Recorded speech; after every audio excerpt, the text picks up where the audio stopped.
Ton டடன் டன். டன் டடன் டன்.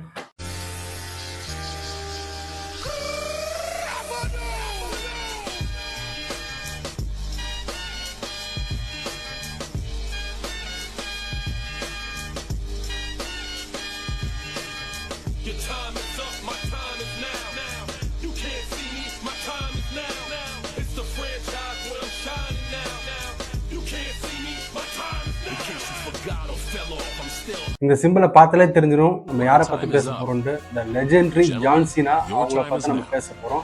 நம்ம சைல்ட்ஹுட் ஹீரோ ஜான் சீனா, அவர் வந்து கடைசி மேட்சுக்கு வந்து கம்மிங் டிசம்பர் 13 கம்ப்ளீட் பண்ண போறாரு. ஸோ வந்து நம்ம சைல்ட்ஹுட் வந்து ஆல்மோஸ்ட் நிறைவேற போகுதுன்னே சொல்லலாம். ஏன்னா ஆல்ரெடி வந்து அண்டர்டேக்கர் ரிட்டையர் ஆகிட்டாரு, ஜான்சனா ரிட்டையர் ஆக போறாரு. இன்னும் ஃபுட்பாலில் வந்து மெஸ்ஸி, ரொனால்டோ, நெய்மர், கிரிக்கெட்டில் தோனி, கோலி, ரோஹித் சர்மா, சினிமாவில் நம்ம விஜய், அஜித் அவங்களாம் இருக்காங்களா, எல்லாருமே ஒரு கேரியர் எந்த நோக்கியே வந்துட்டாங்க. ஸோ நம்ம எல்லாருமே சைல்ட்ஹுட்ல அவங்கள பார்த்தா இன்ஸ்பயர் ஆகி நம்ம வளர்ந்துருப்போம். ஸோ அவங்க எல்லாருமே அந்த கேரியர் எண்டு நோக்கி வரும்போது ரொம்ப எமோஷனலாக இருக்கு. இன்னைக்கு அதில் யாரை பார்த்து நம்ம டிஸ்கஸ் பண்ண போறோம்னா, ஜான் சீனா பார்த்து டிஸ்கஸ் பண்ண போறோம். அவர் வந்து நம்ம 90s கிட்ஸ்க்கு ஒரு சைல்ட்ஹுட் ஹீரோங்க கண்டிப்பா சொல்லலாம். அவரோட அந்த நெவர் கிவ் அப் ஆட்டிடியூட் இருக்கு பாத்தீங்களா, அதெல்லாம் வந்து எனக்கு வந்து பர்சனலா வந்து நிறைய விஷயத்த வந்து ஒரு விஷயம் பண்ண போறோம்னா, அவர் நெவர் கிவ் அப் ஆட்டிடியூட் வச்சிருப்பார்ல, அது வந்து நம்ம மத்த இதுல வந்து நான் அப்ளை பண்ணி அதை சக்சஸ் பண்ணி நிறைய விஷயம் நான் பண்ணியிருக்கேன். ஸோ வந்து விஷயத்தை குவிட் பண்ணக்கூடாது வந்து ஜான்சனை பார்த்து நான் கத்துக்கினேன். WWE ஒரு ஃபேக் தான், பட் அதுலயும் வந்து நீங்க பெர்ஃபார்ம் பண்ணணும், ஹார்ட் ஒர்க் பண்ணாதான் நீங்க வந்து சக்சஸ் ஆக முடியும். ஏன்னா ஒரு 500 1000 ரெஸ்லர்ஸ் கிட்ட இருப்பாங்க, எல்லாரும் அண்டர்டேக்கர் ஆயிட முடியாது, எல்லாரும் ஜான்சன் ஆயிட முடியாது. ஒரு சில பேரால தான் இந்த பெரிய ஃபேம் வர முடியும். ஒரு பிராக் லெஸ்னர், ஒரு கோல்டு பெர்க், அது மாதிரி வர முடியும். ஸோ அந்த வகையில அண்டர்டேக்கருக்கு அடுத்தது அதிக ரசிகரை வந்து கவர் பண்ணது எனக்கு தெரிஞ்சு ஜான்சன் தான் சொல்லுவேன். அந்த அந்த இயர்லி 2002, 2010, 2015 வரலையுமே எங்க போனாலும் you can see me, you can see மீன்னு அந்த சாண்ட் உழைச்சிக்கிட்டே இருக்கும். அந்த நெவர் கிவ் ஆட்டிடியூட் இருக்கட்டும். அப்புறம் வந்து அந்த நேம் ஸ்டில் லாயல்டி ரெஸ்பெக்ட், அப்புறம் அவர் போட்டு ஜெர்சியா இருக்கட்டும், அப்புறம் அவரோட பிஜிஎம் இருக்கட்டும். WWE பார்க்கலனா கூட பிஜிஎம் இருக்கட்டும், அவரோட நேமா இருக்கட்டும் தெரியாம இருக்கவே இருக்காது. அந்த WWE இதுவரை யாருமே பண்ணாத அளவு 17 டைம்ஸ் வேர்ல்ட் சாம்பியன் ரெக்கார்ட் வச்சிருக்காரு. ஸோ ஓகேங்களா. பட் ஆனா வந்து அவர் அதை தாண்டி வந்து அவர் சில விஷயம் வந்து அவர் இன்னும் வந்து WWE அப்பு கொண்டு போச்சு. எப்படின்னா, இந்த நெவர் கிவ் அப் ஆட்டிடியூட் இருக்குல்ல, இந்த நெவர் கிவ் அப் ஆட்டிடியூட டெஸ்ட் பண்ற விதமாவே ஐ குவிட் மேட்ச்னு ஒன்று வைப்பாங்க. ஐ குவிட்னா நான் தோல்வி ஒத்துக்கிறேன், ஐ குவிட்னு சொன்னா நான் தோல்வி ஒத்துக்கிறேன். அந்த மேட்ச் 3 மேட்ச் நடந்திருக்கு அவர்கிட்ட. எனக்கு தெரிஞ்சு மிஸ்ன்னு ஒருத்தர் இருப்பார், அவரு, அப்புறம் பட்டிஸ்டா, அதுக்கப்புறம் வந்து ராண்டேட், மூணு பேர் எடுத்திருக்கு. ஐக்யூட்ன்ற வார்த்தை வந்து அவர் வாயிலிருந்து வந்திருக்காது, ஆப்போனன்ட் தான் சொல்லியிருப்பாங்க. அந்த அளவுக்கு வந்து ஐக்யூட் மேட்ச்னா ஜான்சினா தான் சொல்லலாம். ஸோ அந்த அளவுக்கு அவரோட வந்து நெவர் கிவ் அப் ஆட்டிடியூட் இருக்கும். ஸோ அதை பத்தி நம்மளே வந்து நிறைய விஷயத்துல never give up attitude implement பண்ணி வந்து சக்சஸ் ஆயிருக்கும். ஸோ வந்து எனக்கு வந்து பர்சனலாக ஜான்சனோட ஃபினிஷிங் மூவ், அந்த ஆட்டிடியூட் அட்ஜஸ்ட்மெண்ட் அதான் பெருசாக பிடிக்காதான். ஏன்னா அது ரொம்ப சிம்பிளா இருக்கும் ஸ்னாக்கு. பட் ஆனால் வந்து அவரோட அந்த இது நெவர் கிவ் ஆட்டிடியூட், அதுக்கப்புறம் வந்து அந்த பிசிக் இருக்கு பார்த்தீங்களா, அதுக்கு ரொம்ப நான் ஃபேனு. அப்படியே ஆள் வந்து பைசெப்ஸ் எல்லாமே கரெக்டாக பர்ஃபெக்ட் ஷேப்ல வச்சிருப்பாரு. ஃபேட்டே சுத்தமா இருக்காது. ஈவன் அண்டர்டேக்கர் இருந்தா கூட உங்களுக்கு வந்து ஹைட் அண்ட் வெயிட்டா இருப்பாரு தவிர உங்களுக்கு வந்து இந்த ஷேப் இருக்காது. பட் ஆனால் ஜான்சன் எல்லாமே பக்காவா இருப்பாரு. அண்ட் அவர் இந்த ரெஸ்லிங்ல 6.1 ஃபீட் தான் அவர் ஹைட்டு. ஓகேங்களா, செம்ம ஹைட்டு தான். பட் ஆனால் அவர் ரெஸ்லிங் பொறுத்தவரை ஒரு அபோவ் நார்மல் ஹைட் தான். பட் அந்த ஹைட்டை வச்சுன்னு, இந்த பிசிக் வச்சுன்னு, பட் எல்லா ஜெயின்ஸையும் அவர் தூக்கி ஸ்மாக் போட்டுருக்காரு. அந்த ஆட்டிடியூட் அட்ஜஸ்ட்மெண்ட், பிக் ஷோவை, மார்க் ஹென்ரிய, ஏகப்பட்ட ரெஸ்லர்ஸை. அதுல இன்னொரு ஹைலைட் என்னன்னா, அந்த பிக் ஷோவை எஜ்ஜி 2 பேர் சேர்த்து வச்சு தூக்குவாரு. அந்த அளவுக்கு அவரோட பவர் இருக்கும். ஸோ வந்து ஜான்சினா கண்டிப்பா இன்னொரு John Cena never give up attitude ஒன்று இருக்கட்டும். இன்னொன்று வந்து ஜான்சினா இந்த பவர், அது கண்டிப்பா சொல்லி ஆகணும். எதுனா என்னதான் அந்த WWE ஃபேக்கா இருந்தாலுமே அந்த WWE நம்மளுக்கு கொடுத்த அந்த சைல்ட்ஹுட் எமோஷன்ஸ் இருக்குல்ல, அது கண்டிப்பா ஃபேக்கே ஆக போறது இல்லை. ஏன்னா வந்து நம்ம மற்ற ரியல் ஸ்போர்ட் என்ஜாய் பண்ணதோட இந்த ஸ்போர்ட்ஸ் என்டர்டைன்மெண்ட் கேட்டகரி WWE ரொம்ப ரசி என்ஜாய் பண்ணியிருந்தோம்.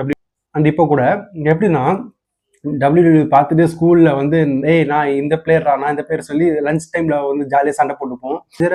அப்பப்போ மைனர் இன்ஜுரி ஆகும், பட் ஆனாலும் அது ஒரு ஜாலியாக விளாடுவோம். அப்புறம் இன்னொன்று வந்து பிளே ஸ்டேஷனில் PS2ல அந்த year comes the pain game இருக்கு பாருங்க, அந்த கேம் கொடுக்காத மெமரிஸாக வேற எந்த கேமை கொடுத்துருமா சொல்லுங்க.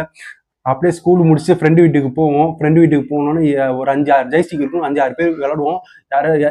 போட்டு நல்ல ஜெய்ஸ்டிக் யாராவது தூக்குறதுன்னு ஒரு காம்படிஷன் இருக்கும். கோல்டு பெர்க் ஃபர்ஸ்ட் எடுக்கலாம் ஒரு கோஷ்டி இருக்கும், இன்னொரு பிராக் லெஸ்னர் எடுக்கலாம் ஒரு கோஷ்டி இருக்கும். அப்புறம் நம்ம அண்டர்டேக்கர் எடுப்போம். அது மாதிரி சூப்பராக போங்க. 1 ஹவர் 1.5 மணி நேரம் விளையாண்டு தான் போவோம். சூப்பரான மெமரிஸ் கொடுத்துச்சு அந்த கேமு, WWE கேமு.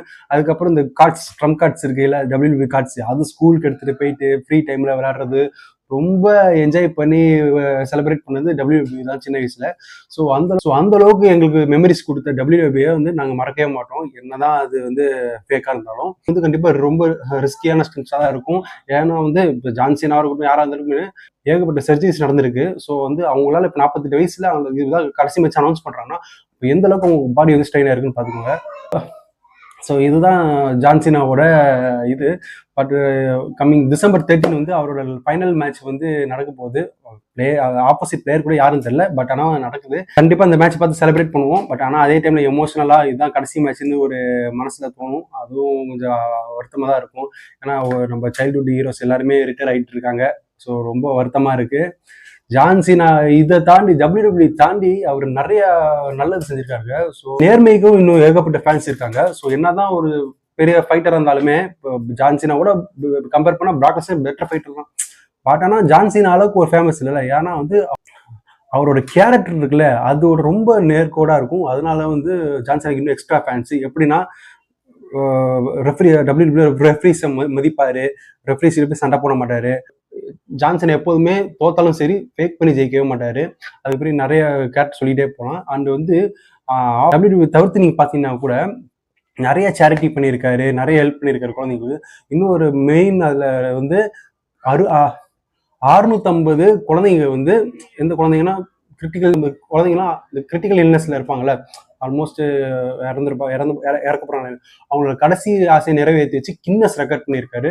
அதுக்கப்புறம் ஏகப்பட்ட சேரிட்டி ஃபண்ட்லாம் பண்ணியிருக்காரு. ஸோ ஏகப்பட்ட சேரிட்டி ஃபண்ட் பண்ணியிருக்காரு. ஸோ நிறைய பண்ணியிருக்காரு. ஸோ இது தாண்டி வந்து அவர் ஹாலிவுட் மூவிஸ்லேயும் நடிக்கிறாரு. ஸோ வந்து அவரால் வந்து ஒரு பாடி ஒத்து அழைக்கல. ரீசெண்டாக அவர் வீடியோலாம் பார்த்துருப்போம். ஒரு மாதிரி கூண் விழுந்த மாதிரி நடந்து போயிட்டு இருந்திருப்பாரு, பார்த்துருப்பீங்க. ரொம்ப ரொம்ப ஸ்ட்ரகிள் பண்ணுறாரு பிறகு அவரே சொல்லியிருக்காரு, நான் வந்து உண்மையாக சொல்லணும்னா என் உடம்பு ரொம்ப ஒத்துழைக்க முடியுது, நான் வெளியே காமிச்சிக்கல, என்னால் முடியல, அதனால தான் குவிட் பண்ணிட்டு WWE ரிட்டையர் அனௌன்ஸ் பண்ணிட்டு பேலன்ஸ் லைஃப்பை வந்து என் ஃபேமிலியோட டைம் ஸ்பெண்ட் பண்ண சொல்லியிருக்காரு. ஸோ ஜான்சினான்றது ஒரு கண்டிப்பாக நம்ம எல்லாருக்குமே தவிர்க்க முடியாத ஒரு பேர், எஸ்பெஷலி ஒரு 90s கிட்ஸுக்கு. இப்போ நிறைய புது பிளேயர்ஸ் வந்துருக்கலாம். But Undertaker, John Cena, Goldberg, Brock Lesnar, Stone Cold, Kane, இதெல்லாம் தான் நம்ம OG favourites. And Randy Orton மறந்துட்டோம், அவரும் WWE இன்னும் கான்ட்ரிபியூட் பண்ணுறாரு. இன்னும் வந்து கொஞ்ச நாள் தான் அவரும் இருக்க போகிறாரு. ஸோ வந்து நம்மளும் க்ரோ ஆகிறோம், அவங்களுக்கும் வயசாகி ரிட்டையர் ஆகிறாங்க. என்னதான் நம்ம சைல்ட்ஹுட் மெமரிஸ் இருந்தாலும் அது வந்து ஃபுல்லாக நம்ம ட்ராவல் பண்ணிட்டு இருக்க முடியாது. அது அப்பப்போ நினச்சிதான் பார்த்துக்க முடியும். ஜான்சினா WWE விட்டு போனாலுமே இங்கே எப்போதுமே எங்கள் மனசில் இருப்பீங்க. அந்த அளவுக்கு நீங்கள் வந்து WWE பிராண்டுக்கு வந்து பேர் சம்பாரிச்சு கொடுத்துருக்கீங்க. அண்ட் மக்கள் மனசுலையும் பேர் சம்பாரிச்சு கொடுத்துருக்கீங்க. ஸோ நாங்கள் எல்லாருமே உங்க கூட வந்து நிற்போம். கண்டிப்பாக பண்ணுவோம். ஃபைனல் மேட்ச் அப்போ கண்டிப்பாக எல்லாரும் பார்த்துருங்க மறக்காம. நம்மளுக்கு இந்தியாவில் படி சண்டே மார்னிங் 6:30 வந்து நம்ம சோனி ஸ்போர்ட்ஸில் வந்து உங்களுக்கு டெலிகாஸ்ட் ஆகும். ஸோ பார்த்து என்ஜாய் பண்ணுங்க. Still loyalty, respect, you can see me, never give up. நம்ம John Cena, the tribute in the video.